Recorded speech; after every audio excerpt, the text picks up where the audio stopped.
Welcome back to the Schools of Excellence podcast. All right. Settle in. Maybe you're driving or doing something in your kitchen, or you're taking a little walk.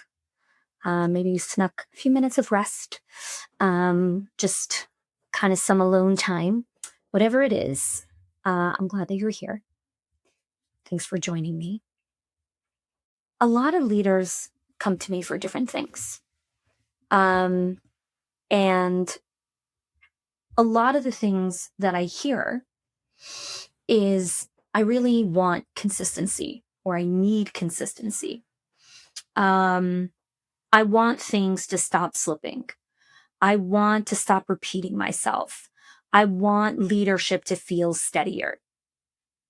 And I think the question underneath those things, right? When I think about what it means to be a really good coach and a mentor and a guide, it's what is the question underneath the phrase that the person's asking, right? So when someone says, I need consistency, there's a need there. There's a question that's being unanswered. And in the over a decade of working with leaders one-on-one for hours and hours, I look for patterns of behavior, and I look for patterns of what is underneath the words that are being communicated. And a lot of those patterns are things that I share inside of my book. But what the question underneath this is, what holds when I'm tired, right? Because motivation fades and energy dips and attention gets pulled, and leadership cannot depend on you being on all the time, right? If you have ever wondered why things only work when you're watching, today's conversation is for you. So we've been taught that we need to rely on three things to change: motivation, get people inspired. Early childhood school leadership does this amazing, right? Let's create a professional development day. Let's create hype. We got to motivate our people. We got to get them excited. Motivation. 2, our systems. Document what's happening. Document systems, SOPs, processes, binders, like spreadsheets, all the things. And training, right? Teach people how, right? There's a lot of things of like, my leaders are young, my leaders are green, I need to train them, right? All things that are needed, right? There's nothing inherently wrong with these three things. However, and they all matter, but none of them answers the question: what happens on an ordinary Tuesday when no one feels inspired? Do these things still happen? Because that's when leadership breaks down, right? It doesn't break down in big moments. It breaks down in the ordinary small moments that chip away at the very culture that you're trying to create. So I want to explain what a rhythm is, because rhythms are the answer to this question. A rhythm is a predictable, repeated pattern of behavior that doesn't rely on mood, motivation, or memory. Okay, it's mood proof. And a good rhythm has 3 parts. It's pre-decided, it's mood proof, and it's identity giving. So you pre-decide when this is going to happen. You don't renegotiate it. And we'll talk about that a little bit here. And I also explain it very much in depth in chapter 3 of my book, This Can't Be Normal. It's mood proof, which means it doesn't rely on willpower or mood, and it's identity giving. So it shapes identity and culture inside of the organization. A rhythm is not a system. It is not a checklist. It is not a habit. A rhythm is something that happens whether you're energized or not. It signals what matters without you saying it. It trains behavior through repetition, not training or explaining. Rhythms are how humans actually learn what's important inside of your organization. So I want you to think about this, okay? People do not feel safe when rules exist. They feel safe because the pattern of those rules are predictable, right? Children don't feel secure in a household because a parent explained bedtime. They feel secure because the bedtime happens every single day, again and again and again. Children do not rest in the knowing that they belong in this household because parents tell them, you belong, you belong, you belong. They feel like they belong because the parent repeats a rhythm of behavior that signals to the child, you belong here. You belong here. So I have a framework that I talk about. Well, it's not so much a framework. It's more like a sentence. Systems create structure. Standards create clarity. Only rhythms create safety. So a system tells you what should happen, right? This is what should happen. There should be onboarding. This person should, we should do a postmortem. We should have a debrief after this enrollment push. We should do blah, blah, blah.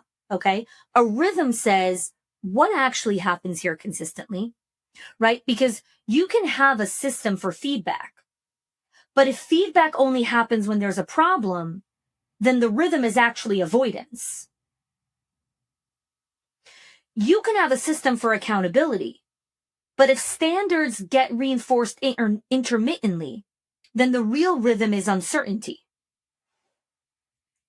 You can have a system for rest, but if rest is only allowed when you get burned out, then the real rhythm is depletion. We have a rhythm of depletion inside of our company. No one's going to say that. But that's what the rhythm is, because you can have a system for rest. You can have a process for rest. But if rest only happens when people signal burnout, then your rhythm is actually not rest or restoration. Your rhythm is depletion. When people feel depleted, they can rest. You can have a really great communication system, but if difficult conversations are delayed until someone explodes, then your rhythm is actually fear, not communication, not difficult conversations. You can have a really good system for caring for your staff, but if care only shows up after someone collapses, then the real rhythm is you must overextend yourself here. That's what we do here. In this company, we overextend ourselves. This next one here is just, it was such a stark reality where I was talking to a leader and she was talking about their resilience systems and their endurance and all the things that they do. And I said, yeah, but everyone is expected to carry everything alone, like you are. So your real rhythm is strength means isolation. That to be strong, you must isolate yourself. Because the moment you reach out for support or help, it's weak. So to be strong in this company, you must isolate yourself. And she started crying when she heard that and when I witnessed her in that moment, because it was the first time that she had named out loud to herself that she was unintentionally isolating herself. Even though she was inside of a community of leaders, she still was afraid to signal support or ask for help because she has a belief structure that to be strong, I actually have to be independent. And to be independent, I must isolate myself. I must never ask for help. I must never ask for partnership. I must never ask for support. I must never ask for real accountability. You can have a system for collaboration, but if decisions are always made at the top, then the real rhythm is never fully own anything because the people at the top are going to do it. I spoke to a client who owns $1 billion portfolio of companies and schools. And billion with a B, not million, billion. And we were having a conversation about collaboration and ownership. And he was sharing with me a specific example that happened inside of the company. And I said, one of his people presented an idea, a fully formed thing that they had built. And he looked at it and spent, 10, 20 minutes on it and made it a little better. And I said, okay, so you made it 10% better. Or it's probably not 10% better. You made it 3% better. Okay. But let's say you even made it 10% better. you poached 90% of the ownership. So how much ownership and investment do you think he's going to put into the project next time if when he presents it, you make it always a little incrementally better? They never fully own their work, and which is why everything goes upward to him, right? So for those of you that are listening that are running small businesses or small schools and think that once you have enough money and enough team, the problems go away, they don't. They just metastasize and get much bigger when you're running million and billion-dollar portfolios. It doesn't mean that stuff are not going to get you, even though he has an entire infrastructure of team and org chart, and he pays brilliant salaries to managers and top level leaders and senior vice presidents and all the things. It doesn't matter. It still goes to him because he never changed the infrastructure. You can have a system for leadership development,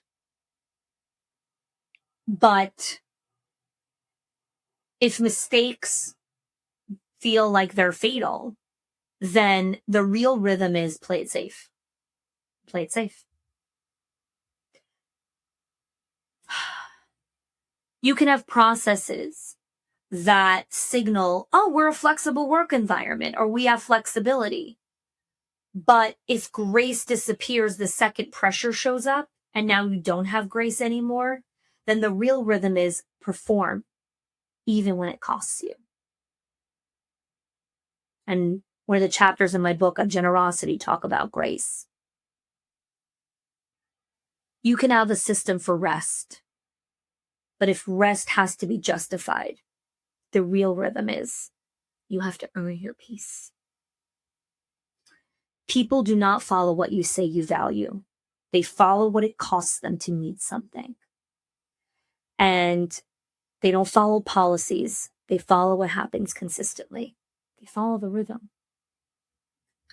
And this is why rhythms are so powerful, because they change patterns without this giant confrontation, right? Instead of reminding and correcting and chasing and rescuing, the rhythm does the work. So when something happens predictably, people prepare, people adjust, and ownership increases. And we see this from all of the data, from all of our clients that bring us stories of how when they started to honor enrollment rhythms predictably and consistently, the team started to actually respect the rhythms of enrollment that bring families in predictably and consistently. And they finally stepped out of feast or famine. Rhythms take away overfunctioning, which is where the vast majority of leaders live. So when people know that feedback happens, when people know that standards are reviewed predictably and consistently, there's a lot less anxiety. There's a lot less confusion. There's less emotional escalation because predictability is calming. Even when standards are super high, you can have really high standards, but if there's predictability in how to meet those standards and how to show up for them, and the rhythms help you show up for those standards, your body can rest. You're not bracing for where the next edge is. So leaders resist rhythm. There's a lot of resistance in rhythm. I want to name a couple of them here because it's important to know where the resistance shows up. Rhythms ask you to give up on something. When you honor rhythms, it asks you to stop being the hero and the rescuer and the one that everyone comes to. Because once the rhythm is in place, you no longer become the source of information or the source of energy. The rhythm becomes the source of energy. And for leaders who learns to feel valuable by being needed, that is very disorienting. Very disorienting in the beginning. But it's also where real relief lives. Because when a leader finally builds rhythms, they'll say things like, I'm not as reactive. Things don't fall apart when I step back. I'm not carrying everything in my head anymore. And it's not that leadership gets easier. It's you're getting met. You're getting held. You're getting shared ownership. You're getting shared partnership. So if you've been trying to lead with motivation, systems, or willpower, that worked for a season, for a time in your life when that was needed. I wrote the book, This Can't Be Normal, What to Do When Success Starts to Feel Like Survival, for leaders who are tired of holding themselves. They want to build leadership that is steady and anchored, even on ordinary days. This book is where we walk you through how rhythms get built, how they replace overfunctioning, and how leaders can learn to feel grounded and the map back home to themselves. And so for now, I want to invite you to notice. If leadership only works when you're watching, anticipating, initiating, noticing, it's not always a people problem. Sometimes it's a rhythm gap. And when you teach the rhythm and install them inside of your school, and I use the word install intentionally because it's not just about teaching, it's installing the rhythm, everything starts to shift. Thanks so much for joining me. Hey there. If you're the one who notices problems before anyone else does, this is for you. You're the one who sees things first. The tension in the room, the teacher sleeping who just might quit. You're already tracking the consequences. Who will be upset? Who will push back? So even on days that look fine or feel calm, your body doesn't fully stand down. You go to sleep tired and you wake up already bracing. Not because today is chaotic or any day is chaotic, but because something could go wrong. And you know you'll be the one that's holding it. It's the responsibility that can sometimes feel crushing.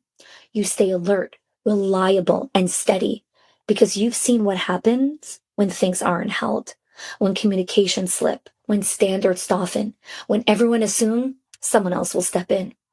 And because you're so good at holding it, more of it finds its way to you, quietly, gradually, until no one sees how heavy it's become. This is not burnout, and this is not a discipline problem. It's what I call the invisible weight of leadership. If you see yourself in this, or even if your breath changed just a little bit, that's enough. And if you want to keep going and learn more, the opening chapter of my book, This Can't Be Normal, What to Do When Success Starts to Feel Like Survival. My book continues this conversation. You can go ahead and download chapter 1 for free and continue this dialogue. If you are loving the Schools of Excellence podcast and have gotten any value out of it for your school, I would love if you can do 2 things for me. 1, subscribe to the show so you never miss an episode. And 2, can you please leave us a review? Reviews help other school leaders know that this is the place to learn how to build a school of excellence. And I would be so grateful if you can do that for us. Your help and support makes this show to be able to be listened by the thousands of other school leaders all around the world. Thanks so much for listening, for giving us your time and attention each and every week, and I appreciate that you have joined us.